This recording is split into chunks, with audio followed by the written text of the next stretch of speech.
An ordinary grocery trip turns into an unforgettable showdown. When an elderly woman tells a young black man to go back to Africa, what he says next doesn't just silence the room. It changes everything. The grocery store was alive with the hum of daily errands. Shoppers pushed their carts through the aisles. Some lost in thought, others chatting quietly. It was a sunny afternoon in a small neighborhood in Ohio. A place where everyone seemed to know everyone. But today the usual flow of routine would break. In the most unexpected way. Near the produce section, an elderly woman, probably in her late 70s, stood adjusting her glasses. She had an air of impatience, muttering under her breath as she reached for a bag of apples. Her faded cardigan and carefully pinned silver hair gave her an unassuming look. But what followed was anything but. A young black man, tall and dressed casually in a blue hoodie and jeans, approached the same stand reaching for a bag of oranges nearby. His name was Daryl. He was calm, polite, and seemed to blend effortlessly into the flow of the store. He was texting on his phone while balancing a basket of groceries. When it happened, the elderly woman turned sharply, noticing Daryl's presence, and her expression shifted. It wasn't subtle. Her eyes narrowed and her lips pursed tightly. "You people don't belong here," she said loudly enough for others nearby to hear. Daryl froze, his fingers hovering over his phone. When he looked up, she continued, her tone sharp and cutting. "Why don't you go back to Africa where you came from?" The air seemed to thicken. A couple of shoppers nearby stopped in their tracks. Some exchanged uncomfortable glances, while others pretended not to hear. The rhythm of the store halted, replaced by an awkward silence that stretched far too long. Daryl's initial reaction was shock. His brow furrowed, and for a moment it looked like he might say something immediately. But he didn't. Instead, he took a slow breath, his face unreadable, as though he was weighing every possible response. The woman, still clutching her apples, stood her ground, unapologetic and firm. The tension was palpable, and everyone within earshot could feel it. A young mother quickly steered her child away, while an older man near the potatoes glanced nervously at Daryl, waiting to see what he would do. The silence that followed was heavier than any words, setting the stage for what would come next. For a moment Daryl stood completely still, his hand gripping the handle of his grocery basket. The world around him seemed to shrink.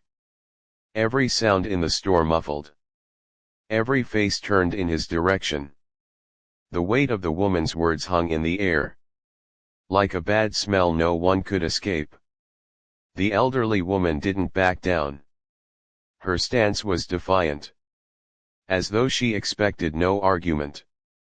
She adjusted her cardigan with a huff, her chin lifted in a way that dared him to respond. A young employee stacking bananas a few feet away froze mid-motion, unsure whether to step in or stay out of it. A cashier craned her neck to get a better view.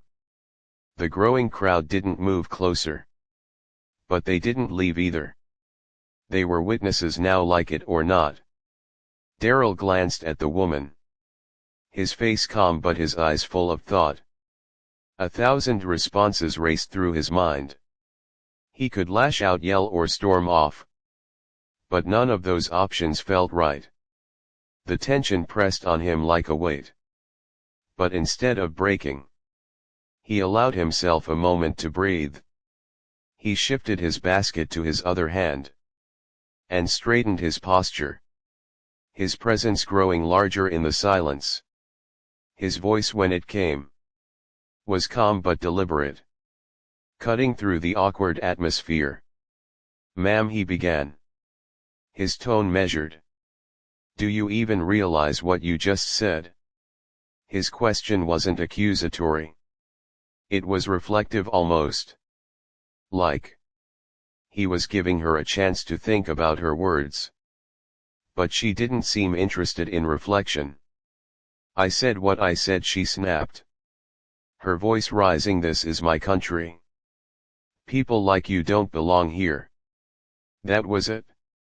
A young woman near the bread aisle gasped audibly. And the quiet murmur of the crowd grew louder. Yet Daryl remained steady. He didn't raise his voice. He didn't take a step closer. Instead he let the pause stretch, giving her words a chance to settle into the ears of everyone around them. "All right," he said, finally nodding slowly. His calmness was disarming, almost unsettling in its strength. "Let's talk about that since you brought it up." The room held its breath, waiting for his response. The storm was coming. But it wasn't the kind anyone expected. Daryl shifted his weight, setting his basket down on the floor. With deliberate care, his calmness felt like gravity, pulling everyone closer, even those pretending not to listen. He fixed his gaze on the elderly woman, not with anger but with a kind of quiet determination that made her shift uncomfortably. "You said I don't belong here," he began, his voice steady but firm. "But let me tell you something about where I come from." His words carried weight, each one spoken like it had been carefully chosen. "My great-great-grandfather was born in Mississippi," he said, pausing just enough to let the words sink in. "He was a sharecropper working land he didn't own, breaking his back so his kids might have a better life. His father, he was a slave, kidnapped, beaten, sold like property. And for what? To help build the very country you're standing in." The woman's lips tightened, but she said nothing. The crowd, however, was transfixed. A man near the dairy section, who had been glancing at his phone, put it down entirely. An older couple whispered to each other, but didn't look away. "My grandfather," Daryl continued, his voice gaining strength, "fought in World War II. Fought for a country that sent him overseas to risk his life, only to treat him like dirt when he came back. Couldn't sit at the same counters, couldn't drink from the same fountains, but he stayed. You know why? Because he believed in this country's promise, even when it didn't believe in him." A hush fell over the room. Even the hum of the refrigerators seemed quieter now. "And my parents," he went on, his tone softening but losing none of its intensity, "they fought too. Not with guns or fists but by working every day, raising me to believe in kindness, respect and hard work. My mother's a teacher. She spent her whole life helping kids, no matter what they look like. My father, he's a mechanic.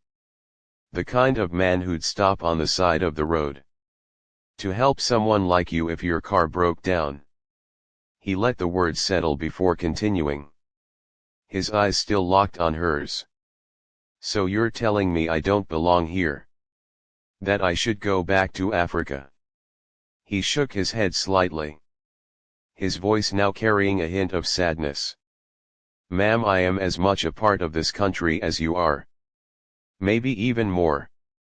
Because my family paid the price for it in blood, sweat and tears." The elderly woman's face flushed, her hands trembling slightly as she clutched her apples. She opened her mouth as if to respond, but stopped, her words catching in her throat. Daryl took a step back, his composure unshaken.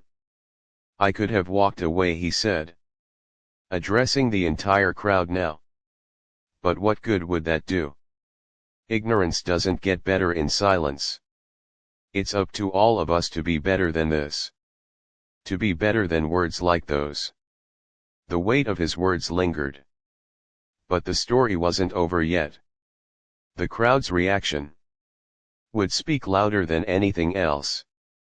The silence after Daryl's words was almost deafening. For a moment no one moved. The elderly woman's face was a patchwork of emotions. Anger, embarrassment, and something deeper. Something that looked almost like shame. She glanced around the crowd, as if searching for an ally, but none came. A middle-aged man with a baseball cap stepped forward. "He's right," the man said, his voice breaking the quiet. "We've got to be better than this." His words seemed to break a spell. An older woman near the frozen foods aisle nodded. "My dad fought in that same war," she said softly, her voice trembling. "He always said the only color that mattered was the red on the flag." The murmurs began to grow. A young cashier no older than 20 called out from her station, "I've never seen anyone handle something like that so gracefully, thank you." The elderly woman, now visibly flustered, clutched her cart tightly. She didn't apologize, but the fire in her eyes had dimmed her voice. When it finally came, was quieter, almost pleading. "I didn't mean..." she started, but stopped herself. Daryl turned back to her, his expression softer now. "It's not about what you meant," he said gently, "it's about how it came across. Words matter, actions matter even more." A man from the deli counter clapped, slowly breaking the tension. It was hesitant at first, but then others joined in, the sound swelling into something undeniable. People clapped not just for Daryl's words, but for the courage it took to confront hate with dignity. The elderly woman looked around one last time, her face pale, before quietly wheeling her cart toward the exit. As she walked away, a few people moved to comfort Daryl. One woman placed a hand on his shoulder and said, "Thank you for saying what needed to be said." Daryl smiled faintly, lifting his basket back into his hand. "Sometimes," he said, almost to himself, "it's not about winning or losing. It's about making sure people hear the truth." The crowd slowly dispersed, the tension in the air replaced by a sense of reflection. Some looked inspired, others thoughtful. But everyone seemed changed in some small way. The moment had passed, but the impact of Daryl's words was far from over. What happened next would leave a lasting impression. As the crowd returned to their routines, the atmosphere in the grocery store felt different. Quieter, more thoughtful.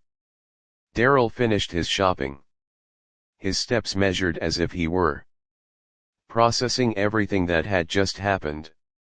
The weight of the moment hadn't shaken him, but it had left him reflective. At the checkout line, the young cashier who had spoken up earlier scanned his items with a shy smile. "What you said back there," she hesitated, then continued, "it meant a lot. People don't always stand up like that, especially with such grace." Daryl smiled back, his tone warm. "Sometimes grace is the only way to break through. Anger just builds walls outside." The sun was beginning to set, casting long shadows across the parking lot as Daryl walked to his car. He noticed the elderly woman sitting in hers, gripping the steering wheel tightly. For a moment he thought about walking over to her, but decided against it. Some lessons take time to settle, and he had already said what needed to be said. Later that evening, Daryl sat with his father at the kitchen table, recounting the day's events. His father, a man of few words, listened intently, his hands folded on the table. "You did the right thing, son," his father said finally. "Not just for yourself, but for everyone who was watching. People like her, she might not change overnight, But you planted a seed, that's all you can do sometimes. Plant the seed and let it grow. Daryl nodded, his father's words resonating deeply. He realized that, while the encounter had been uncomfortable, it was necessary. Ignorance doesn't change unless it's confronted. And silence only allows it to fester. Across town, the elderly woman sat at her dining table, staring at the untouched plate of food in front of her.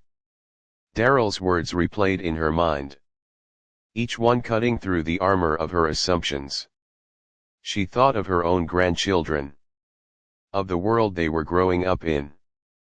And for the first time, she felt a pang of something unfamiliar, doubt. In the days that followed, the story of what had happened at the grocery store spread through the neighborhood. People talked about Daryl's response, his courage, and the dignity with which he handled the situation. It became more than just an incident. It became a lesson, a reminder of the power of words, and the importance of standing up for what's right. Daryl didn't seek attention for what he'd done, but his actions rippled through the community in ways he hadn't expected. Strangers approached him with gratitude, sharing their own stories of prejudice and resilience. His quiet stand had sparked conversations that had long been avoided. The elderly woman, too, began to change. It wasn't immediate, but she started to question the beliefs she had held for so long. She didn't know if she'd ever see Daryl again, but if she did, she hoped she'd have the courage to apologize.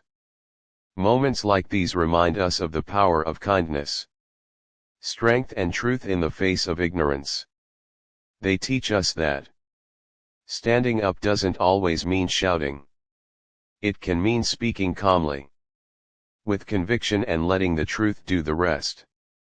To everyone watching, let this be a reminder. Your words and actions matter.